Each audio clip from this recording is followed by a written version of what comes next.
হারিয়ে যাওয়া মা ঠাকুমার হাতের মোচা পোস্ত সত্যি এক আলাদা স্বাদ এনে দেয়। আজ আমি আপনাদের করে দেখাচ্ছি মা ঠাকুমার হাতের শেখানো মোচা পোস্ত।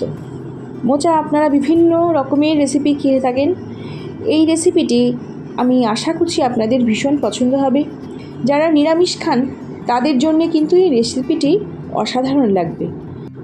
নমস্কার বন্ধুরা, সুদীপা রকমারি চ্যানেলে সবাইকে স্বাগত। আজ আমি করে দেখাচ্ছি মোচা পোস্ত। এখানে আমি নিয়েছি 4টে মোচা। এটা কিন্তু মোচার ভেতরের অংশ, উপরের যে অংশটা থাকে সেটা আমার অন্য রেসিপিতে ব্যবহার হয়ে গেছে। এটা ভেতরের অংশটা, একদম মোচার ভেতরের যে সাদা অংশটা থাকে সেটাই।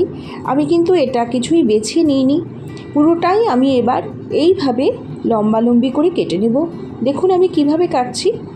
এইভাবে এক একটা মোচাকে 2 টুকরো করে কেটে তারপর লম্বা করে এইভাবে কেটে আমি 4টে পিস করে কেটে নিচ্ছি। যেহেতু এখানে আমার 4টে মোচা রয়েছে সেই জন্য আমার এখানে 16টা মোচার পিস হবে। এবার মোচার পিসগুলোকে আমি প্রেসার কুকারে সেদ্ধ করে নেব। বেশি সেদ্ধ করব না, একটা বাসি হওয়ার আগেই কিন্তু আমি নামিয়ে এটা ঠান্ডা করে নেব প্রেসার কুকারটা। বেশি সেদ্ধ করলে কিন্তু এটা ভালো লাগবে না খেতে। আপনারা ইচ্ছে করলে এটা কড়াইতেও সেদ্ধ করে নিতে পারেন। এবারে মোচার পিসগুলো আমি সবকটা এইভাবে দিয়ে দিলাম, দিয়ে আমি লবণ আর হলুদ দিয়ে সেদ্ধ করে নেব। দিয়ে দিলাম জল। এবারে এর মধ্যে দিয়ে দেব লবণ আর হলুদ।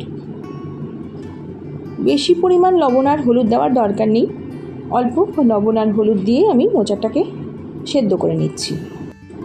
মোচাটা সেদ্ধ করা হয়ে গেছে, আমি প্রেসার কুকার থেকে নামিয়ে জল ঝেড়ে নিয়েছি। এবার কড়াই বসিয়ে দিয়ে দিচ্ছি সর্ষের তেল। রেসিপিটা সর্ষের তেলই করব। মোচার পিসগুলো এবার আমি ভেজে নেব। আমি কিন্তু চেষ্টা করছি কম তেলেই রান্নাটা করতে, আর মা ঠাকুমারা কিন্তু অল্প তেলেই দুর্দান্ত স্বাদ আনতেন। দেখুন, বেশি তেলে ভালো রান্না করতে সবাই পারেন, কিন্তু কম তেলে ভালো রান্নার স্বাদ আনতে কিন্তু সবাই পারে না। মোচাগুলো দিয়ে আমি ঢাকনা দিয়ে ঢেকে দিয়েছি। 3 মিনিট বাদে এলাম, দেখুন মোচাগুলো আমার কিন্তু ভাজা হয়ে গেছে। এবার মোচাগুলোকে আমি নামিয়ে নেব। একটু সময় নিয়ে আমি এইভাবে ঢেকে ঢেকে গ্যাসের আঁচটা কমিয়ে রেখে মোচার পিসগুলোকে ভেজে নিলাম। এবার মোচাগুলোকে নামিয়ে নিয়ে আমি আবার কড়াই বসিয়ে দিয়েছি। দিয়ে দিচ্ছি আবার সর্ষের তেল। সর্ষের তেল দিয়ে এবার আমি দিয়ে দিচ্ছি এখানে চেরা কাঁচা লঙ্কা। ঝালটা আপনারা আপনাদের স্বাদ মতো দেবেন। আর দিয়ে দিচ্ছি এখানে আমি পোস্তটা আমি এখানে 4 চামচের 5 চামচ নিয়েছি। যেহেতু আমার মোচাটা এখানে বেশি আছে, পরিমাণটা একটু বেশি লাগবে পোস্ত।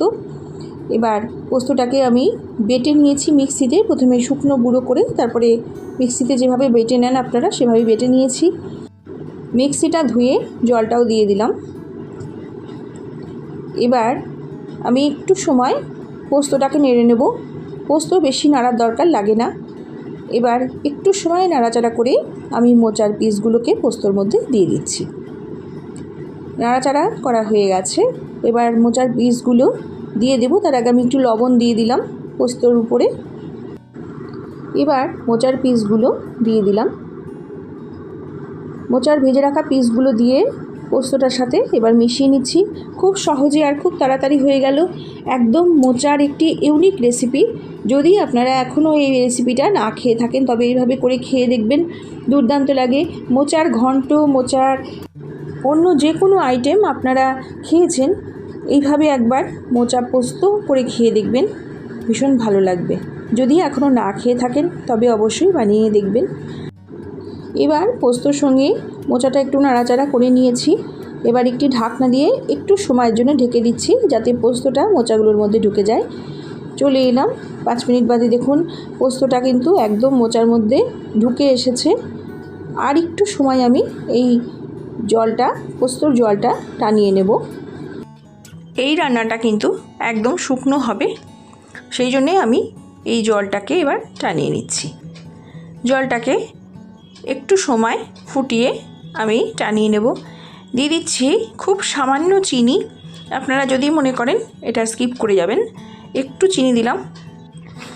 মোচা যেহেতু একটু তেতো ভাব থাকে, সেই জন্যে চিনিটা অ্যাডজাস্ট হয়ে যাবে। এবার দিয়ে দিচ্ছি উপর থেকে কাঁচা সর্ষের তেল। এইভাবে কাঁচা সর্ষের তেল দিয়ে মোচা পোস্ত আমার মা ঠাকুমা এরা বানাতেন, তাদের কাছ থেকেই আমার শেখা। এইভাবে কাঁচা তেল দিলে কিন্তু দুর্দান্ত স্বাদ হয় খেতে। সবসময় পোস্তর যে কোনো রেসিপিতেই আমি একটু কাঁচা সর্ষের তেল শেষে দিয়ে থাকি, এর মধ্যেও একটু দিলাম। এবার মোচা পোস্তটা আমার সম্পূর্ণ রেডি হয়ে গেছে। আমি গ্যাসটা অফ করে একটি ঢাকনা দিয়ে ঢেকে রেখে দিলাম একটু সময় রেস্টের জন্যে। 5 মিনিট বাদে এলাম, দেখুন কি সুন্দর দেখতে হয়েছে। পোস্তটা সম্পূর্ণ মোচার মধ্যে ঢুকে গেছে আর দুর্দান্ত লাগবে। এই মোচা পোস্ত যদি দুপুরে গরম ভাতের সাথে খান, দুর্দান্ত লাগবে। সার্ভ করে নেব। দারুণ দেখতে হয়েছে। দেখুন, আমার মোচা পোস্তটা আপনাদের যদি ভালো লাগে তবে আপনারা রেসিপিটি দেখে সুন্দর কমেন্ট রেখে যাবেন। আপনাদের সুন্দর কমেন্ট আমাকে আরও নতুন রেসিপি বানাতে সাহায্য করে। সবাই খুব ভালো থাকবেন, সুস্থ থাকবেন। আমি আবারও একটি রেসিপি নিয়ে চলে আসব। নমস্কার।